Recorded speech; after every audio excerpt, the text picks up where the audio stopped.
Oi, gente. Hoje a gente está aqui de novo com o Dr. Rodrigo Thiago, que eu brinco com ele, eu disse que ele passou a ser o nosso consultor veterinário. E a gente procura abordar assuntos que tenham maior incidência de casos nas clínicas populares e no caso da Coordenadoria de Defesa da Vida Animal da Prefeitura de Santos. Muitas pessoas nos procuram porque o cachorro está com um cheiro horrível na boca, né? Eu não sei o que ele tem, ele está com um cheiro horrível na boca. Quando o veterinário vai olhar, a boca do cachorro está inteira comprometida. Esse animal deve estar sentindo dores horríveis, uma dificuldade horrível para comer, né? E é identificado, então, de que ele precisa fazer uma limpeza de tártaro. Mas o que é o tártaro? Como ele se acumula? Quais os animais que têm mais incidência para terem esse tártaro na boca e o que isso pode acarretar na vida do animal? É isso que o Dr. Rodrigo, mais uma vez, obrigada, Rodrigo, para falar um pouquinho sobre isso, né? Primeiro, o que é o tártaro? O tártaro, ele nada mais é do que a deposição de restos alimentares na superfície dos dentes dos animais, né? Então, o animal ele se alimenta, ele ingere o alimento e, diferentemente da gente, se o tutor ele não tem o hábito de higienizar, de escovar mesmo os dentes do animal, aquilo vai se acumulando. Mas é escovar com... Primeiro que, assim, se a gente não acostumou o cachorro desde cedo a fazer isso, é muito difícil Muito fazer complicado, depois. muito Existe complicado. uma dedeira, né, com Sim. dentinhos e uma pasta específica. Existe. Não é essa pasta de humano Não que é vai a dar uma pasta de gastrite humano. Não, danada no não animal, é pasta de né? humano, é uma pasta específica para animal, né? Alguns colegas também, alguns colegas odontólogos, eles indicam uma pasta oral sem flúor e pediátrica, se não for a própria para cão, tá? Ela também pode ser utilizada. Tá. Uma pasta específica, dedeira, escova dental também a nossa, mas aí já foge um pouco da realidade porque são escovas mais caras, né? A gente tem aí no mercado algumas escovas que elas têm as cerdas um pouco mais macia, independente da pressão que você faça para escovar os dentes. Então, elas também são indicadas para os animais, mas elas são um pouco mais caras. Mas, doutor, no caso do tártaro já ter se instalado, aí não adianta mais a escovação para tirar isso, né? É preciso até salientar que existem duas diferenças. Existe o cálculo dentário, né? O cálculo dentário ele é o tártaro, popularmente chamado de tártaro, é o cálculo dentário. É quando esse resto alimentar, por deposição de cálcio da saliva, ele já solidificou. Ficou uma pedra, ficou uma rocha no dente. Então aquilo a gente chama de tártaro, né? Então quando ele se solidifica.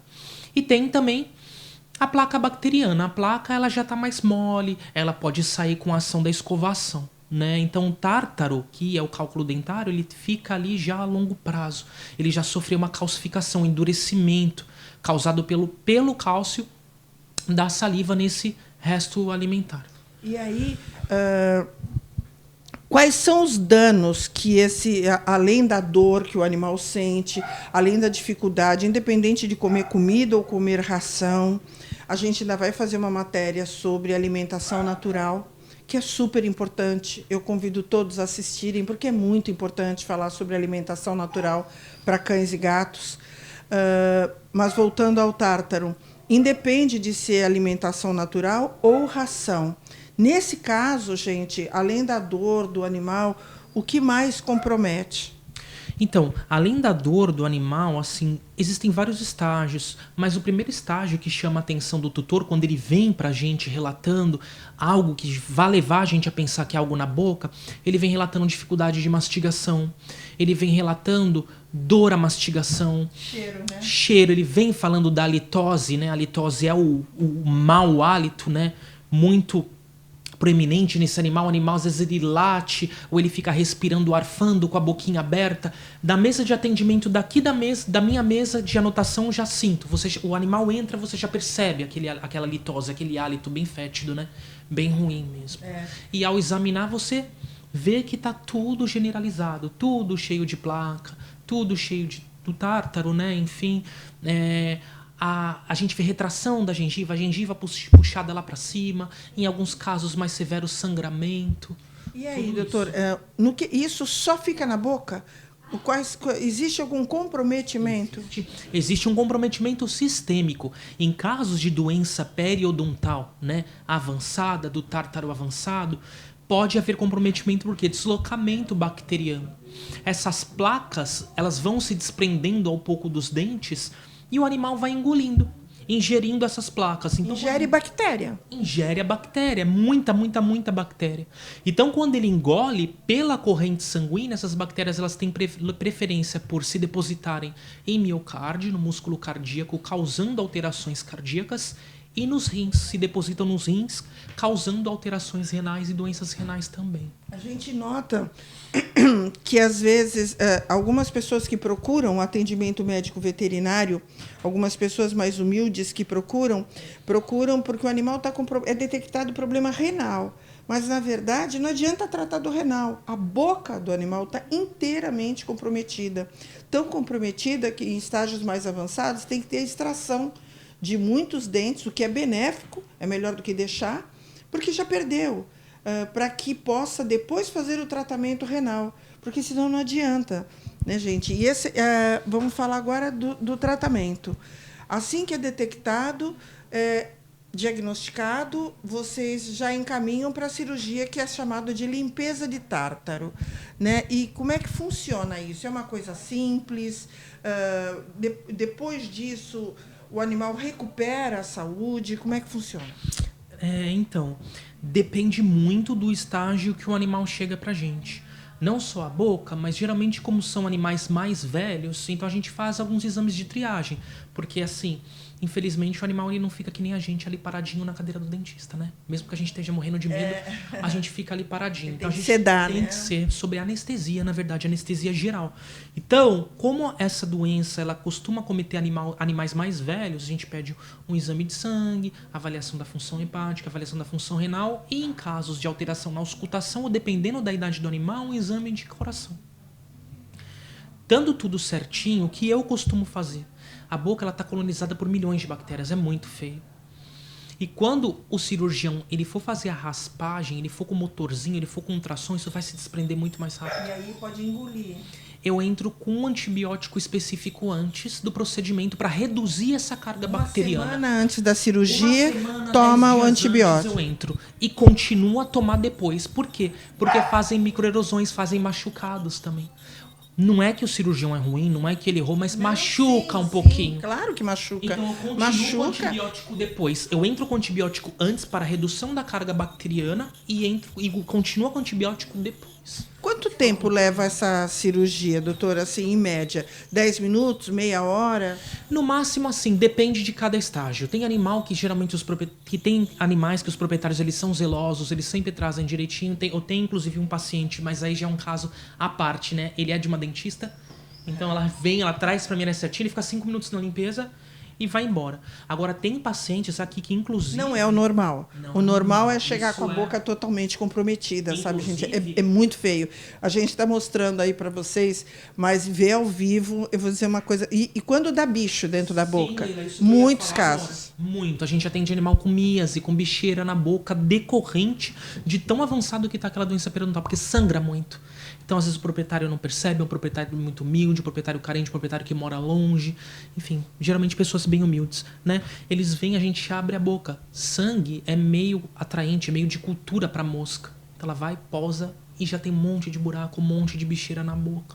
É bem feio. É bem feio, né? Feio. Então, a sua recomendação é tá com mau cheiro na boca. Isso acontece também em gato, doutor? Acontece muito em gato, sendo que a maior incidência de doença periodontal, pelo menos aqui na rotina da clínica, são em cães. Na Codevida também. Raramente aparece gato. Mas acontece em gato também. Pode acontecer. Talvez é uma pergunta que eu faço, pela estrutura do dente felino, que tenha mais dificuldade para se acumular o tártaro? Pode ser isso? Pode ser os dentes mais pontiagudos, os dentes mais fininhos. Pode ser, sim.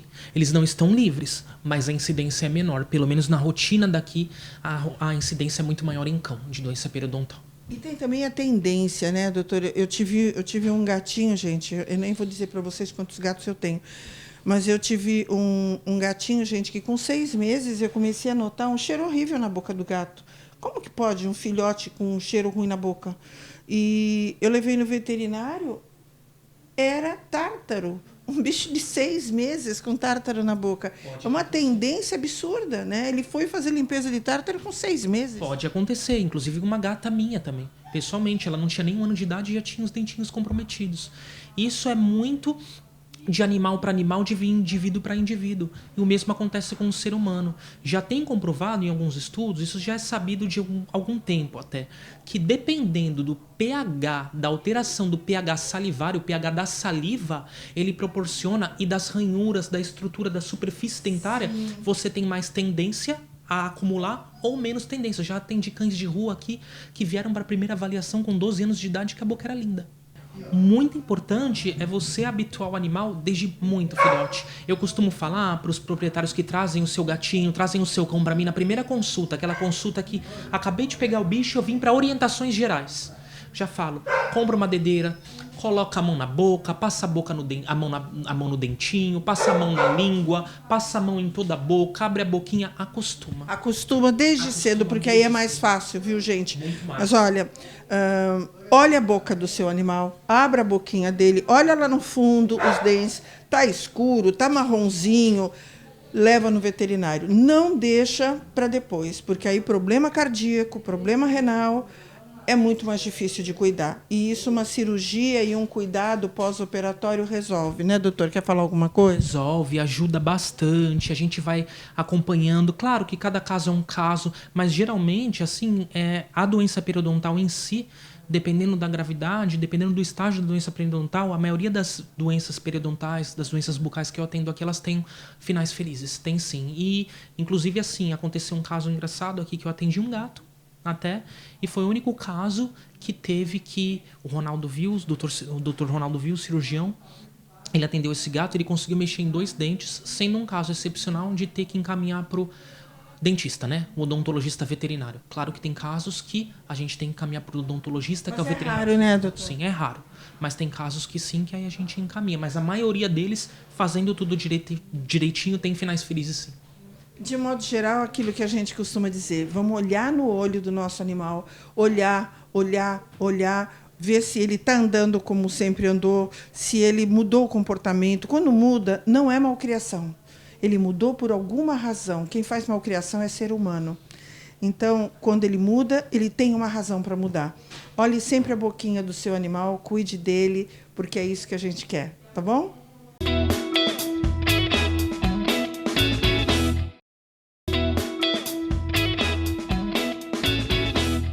Olá, pessoal. Olá, Leila. Hoje nós vamos contar a história do Mike, um gatinho que foi abandonado na clínica Viva Bicho e que a ONG Viva Bicho acabou assumindo ele. Quando o pessoal de manhã chegou na clínica e encontrou o Mike, ele era muito pequenininho, devia de ter por volta de uns 40, 50 dias. E o que chamou a atenção é que ele se arrastava, ele não andava com as patinhas de trás. Eu estou falando de uma forma assim vulgar para a gente poder entender.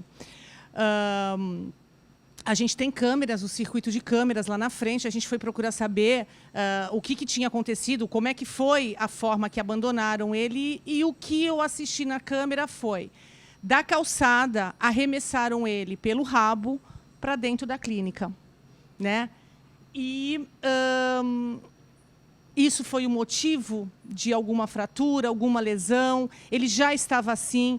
A gente não sabe. Então, aí começaram os veterinários a fazer os exames nele, fizemos raio-x, ultrassom. Ele não conseguia fazer xixi sozinho. O cocô ele fazia de forma involuntária, ia saindo, ele não conseguia segurar o cocô. Começamos a fazer todos os exames. No raio-x não apresentou nenhuma fratura de osso, e acabamos que a ONG acabou assumindo ele, né? A ONG, junto com a clínica, acabaram assumindo ele. Hoje, ele virou um mascote da clínica. Então, nós vamos conversar com a doutora Natália, que ela é acupunturista.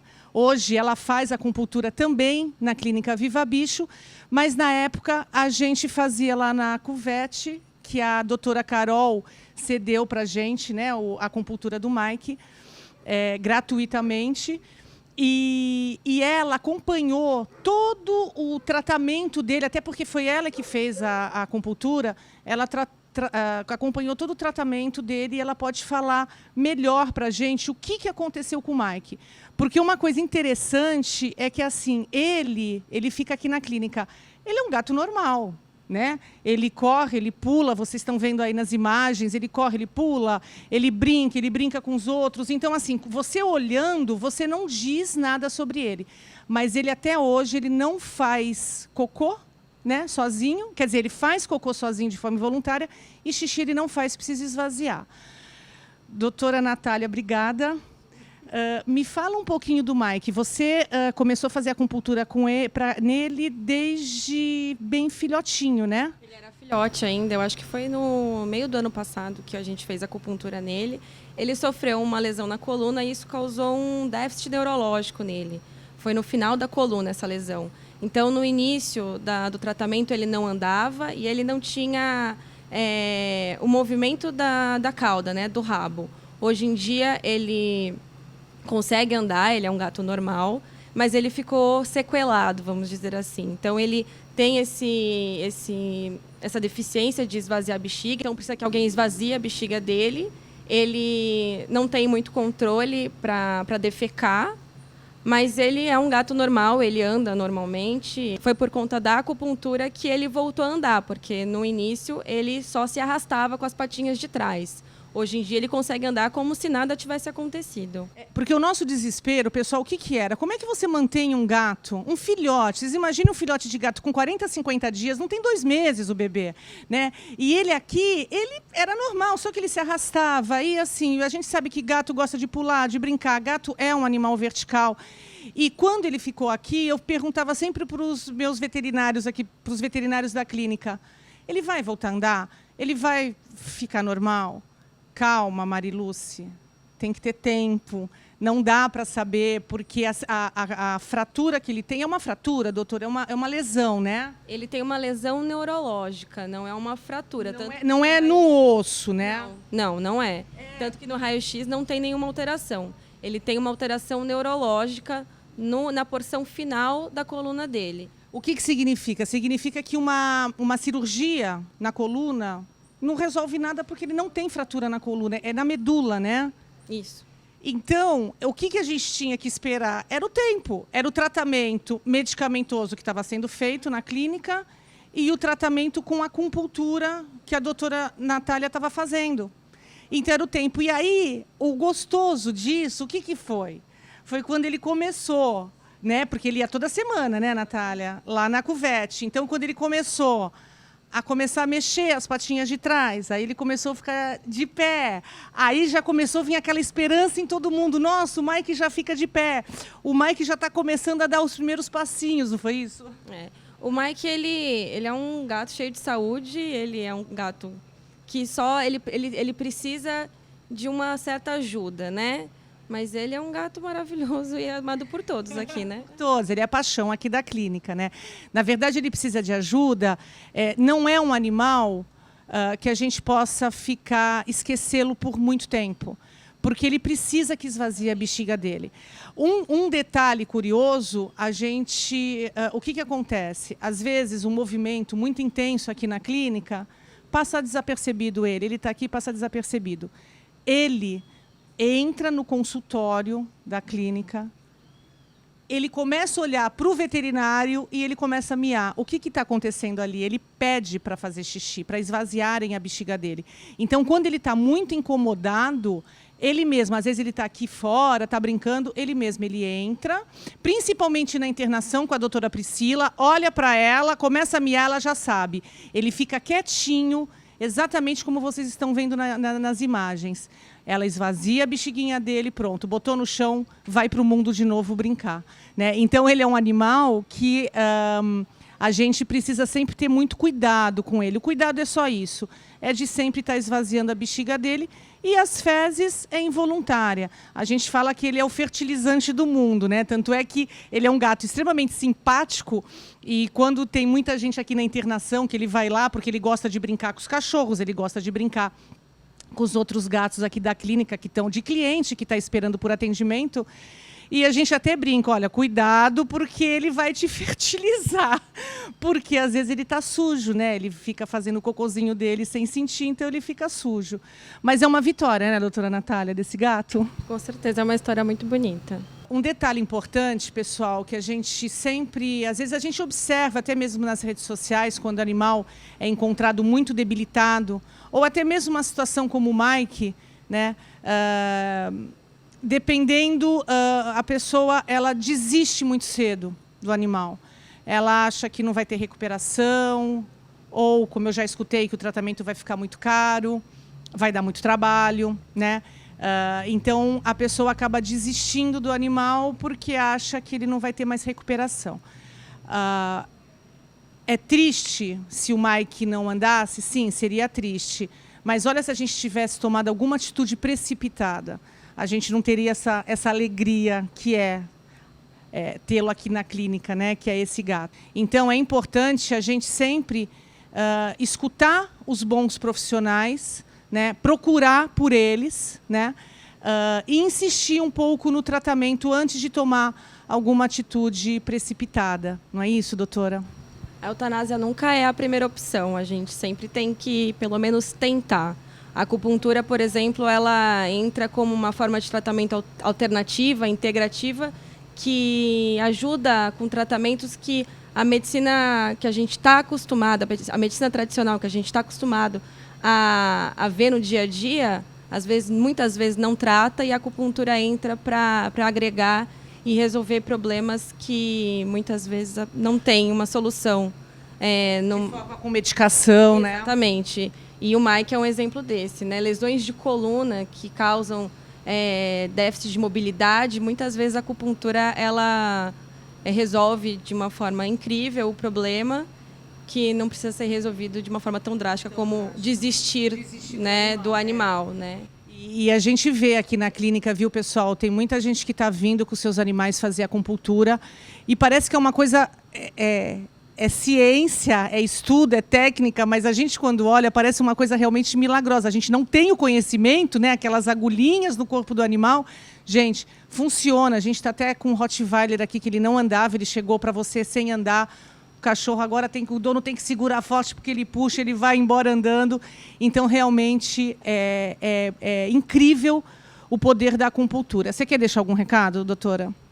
Toda quinta-feira, das 9 ao meio-dia, a gente tem acupuntura aqui na Viva Bichos.